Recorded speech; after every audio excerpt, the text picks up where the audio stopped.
Salut à tous, aujourd'hui j'avais envie de vous faire part du retour de mes enfants, enfin du retour d'expérience de mes enfants suite à la reprise de l'école, puisque mes enfants de 6 et 3 ans ont pu, et j'ai envie de dire ont eu la chance, mais on sera pas tous d'accord donc je vais pas le dire, ont pu aller à l'école là ces derniers temps. Alors forcément de manière un petit peu moins conséquente que d'habitude de par déjà les jours fériés, le pont, etc. Donc il n'y a pas eu beaucoup de jours sur lesquels je peux vous faire la synthèse, mais je pense quand même que c'est assez, si ça avait dû être dur en fait ça se serait déjà vu. C'est assez explicite, donc cette vidéo se fait en deux parties. Première partie, je vous dis un peu ce qui a changé à l'école, et deuxième partie, je vous dis comment mes enfants l'ont vécu. Alors, dans toutes les écoles, c'est pas les mêmes protocoles. Chaque école a dû réfléchir à la façon dont elle allait pouvoir adapter les directives qu'ils avaient du ministère de l'Éducation. Voilà, donc ils avaient des consignes et après ils devaient faire en sorte de les appliquer, chacun avec les moyens qu'ils avaient, les impératifs, voilà, de lieu, parce que toutes les écoles ne sont pas faites pareil, etc. Mais en gros, nous, ce qu'on a eu dans le mail, qui doit être assez commun à ce que tous les parents ont eu, c'est qu'il allait y avoir une augmentation du nettoyage, de la désinfection de tout, les salles, les objets, etc. Que les sanitaires, les lieux où les enfants font pipi caca, se lavent les mains, etc. Ça allait être plus compliqué d'accès, puisque du coup, ce sera vraiment plus encadré, avec vraiment tu y vas maintenant dans celui-là, et non pas aller aux toilettes quand on veut, dans le toilette qu'on veut, dans l'école.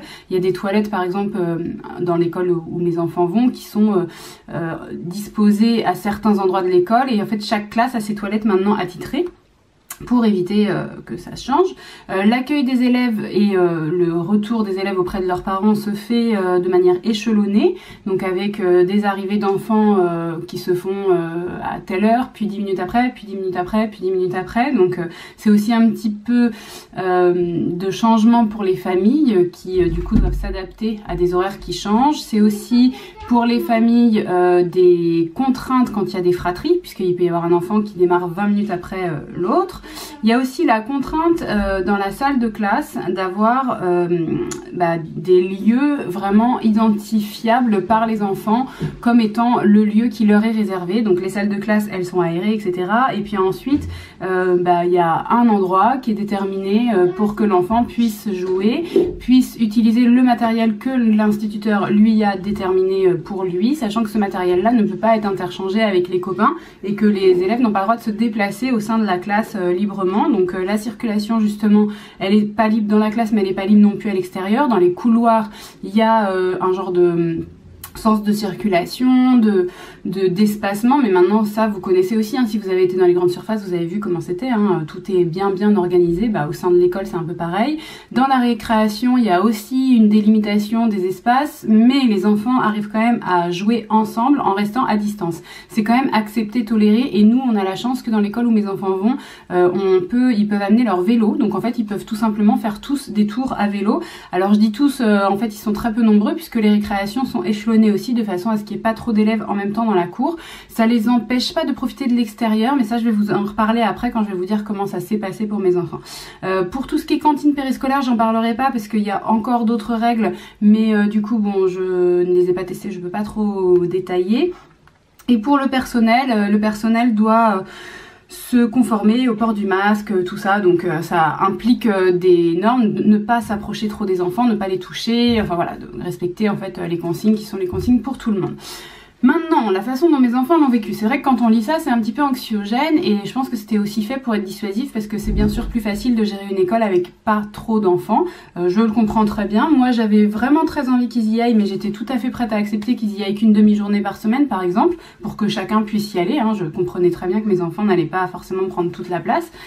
Ceci dit, c'est pas du tout ce qui s'est passé, parce qu'en réalité il y a beaucoup de parents qui ont été dissuadés par ce mail, qui se sont dit l'école dans ces conditions c'est pas la peine, et qui du coup ont préféré ne pas mettre leurs enfants. Donc mes enfants, dans chacune de leurs classes, ils ont 2 classes différentes, ils sont 4, donc ça ressemble un peu à des cours particuliers, hein. Les profs, j'en ai discuté un peu avec eux, trouvent que c'est des conditions hyper agréables pour pouvoir passer du temps avec chaque enfant. même en dehors du fait voilà, qu'il y a beaucoup de contraintes, on peut pas nier que ce soit quand même agréable d'avoir vraiment un contact privilégié, le temps d'échanger plus avec chacun forcément puisqu'ils sont moins nombreux, le temps de bien regarder ce que chacun fait et de mieux les connaître, enfin voilà, ça existe vraiment. Maintenant du côté des enfants, j'ai pas eu de retour de ce type de je suis contente de passer plus de temps avec mon professeur, mais par contre j'ai eu vraiment un retour unanime des deux, de je suis content de revoir d'autres gens, de revoir des copains même si c'est de loin. J'arrive maman à bien respecter les règles, je n'ai touché personne, je n'ai pas débordé de mon espace, etc. Ils sont très fiers d'eux d'avoir réussi à respecter les consignes et ils les vivent pas comme quelque chose de difficile, douloureux en fait. Ils s'adaptent vraiment très bien au truc et ils s'ennuient pas non plus et les activités qui leur sont proposées sont les activités que moi je pouvais leur proposer à la maison. C'est vrai que c'est en fait quand on a comparé c'est assez drôle parce que dans les jours qui précèdent on avait fait vraiment des choses similaires, mais il y a aussi des trucs un peu en plus. Alors déjà il y a l'instit, moi ils sont en classe breton donc il y a l'instit qui leur apporte de nouveau du breton et ça j'étais super contente parce que quand ils sont revenus à la maison avec des mots en breton, bah, ils étaient contents de avoir entendu cette langue qui pour eux est familière.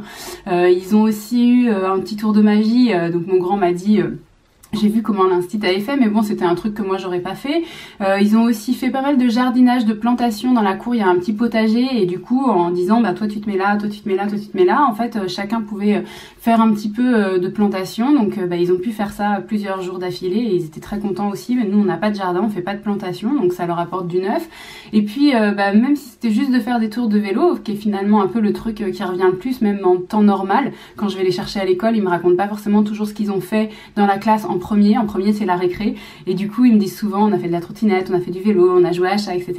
Et bah là du coup ils me disent bah on a fait du vélo, c'était rigolo, un tel allait plus vite, enfin en fait ils arrivent vraiment bien à s'adapter je trouve. À aucun moment j'ai eu l'impression qu'il y avait de la tristesse de leur part, de l'ennui, et même s'il y avait eu de l'ennui, j'ai envie de vous dire ça peut arriver de s'ennuyer, c'est pas du tout dramatique dans la vie, enfin ou quoi que ce soit d'inquiet. Il y aurait pu avoir quelque chose d'angoissant parce que c'est vrai que du coup on dit que c'est anxiogène, mais j'ai l'impression que ça allait surtout pour les adultes. En tout cas chez mes enfants, ça dépend vraiment des tempéraments aussi, mais chez mes enfants qui sont de tempéraments très différents, il n'y a aucun moment où j'ai retrouvé de l'angoisse. Il y a vraiment une volonté d'aller à l'école, ils ont envie, le matin ils sont contents quand il y a école. Et mon petit de 3 ans reste l'après-midi avec moi, mais mon grand de 6 ans il rentre manger le midi puis il repart l'après-midi.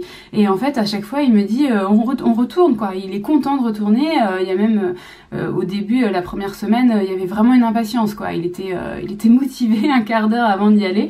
Donc je sais que ça va passer et que cet enthousiasme de retourner à l'école, comme d'habitude en fait, il est là quand ça commence et puis au bout d'un moment il y a un peu de lassitude et il y a besoin de vacances. Je sais que cet enthousiasme va passer, mais ça tombe bien puisque de toute façon on va arriver au mois de juin et après il y aura les grandes vacances, donc en fait ils auront voilà juste profité des derniers petits temps d'école et moi j'en suis vraiment très contente. Je sais pas si vous avez des questions particulières auxquelles j'ai pas répondu, vous pouvez les mettre juste en dessous en barre d'infos. J'ai pas grand chose de plus à ajouter en fait, à part qu'ils sont heureux, que ça leur fait vraiment du bien de retrouver quelque chose qui leur redonne des repères. Oui c'est différent mais ça reste l'école.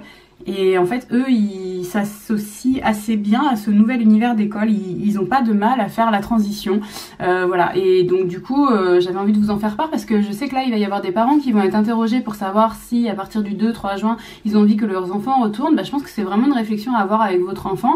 Vous pouvez peut-être vous détendre, voilà, si vous avez un enfant qui est motivé, il y a de grandes chances qu'il soit capable de faire cette transition. Après c'est pas du tout un impératif, on peut très bien vivre sans école, c'est pas du tout ce que je dis, mais nous on avait besoin de ça et du coup ça s'est très bien passé, donc j'avais envie de vous en faire part. N'hésitez pas, si cette vidéo vous plaît, à me laisser un petit pouce j'aime, à poser vos questions, commenter, dire vos retours à vous, si vos enfants ont aussi été à l'école, peut-être que ça a été aussi bien ou moins bien, n'hésitez pas, ça m'intéresse toujours de vous lire. Et puis quant à moi je vous retrouve très vite dans une prochaine vidéo.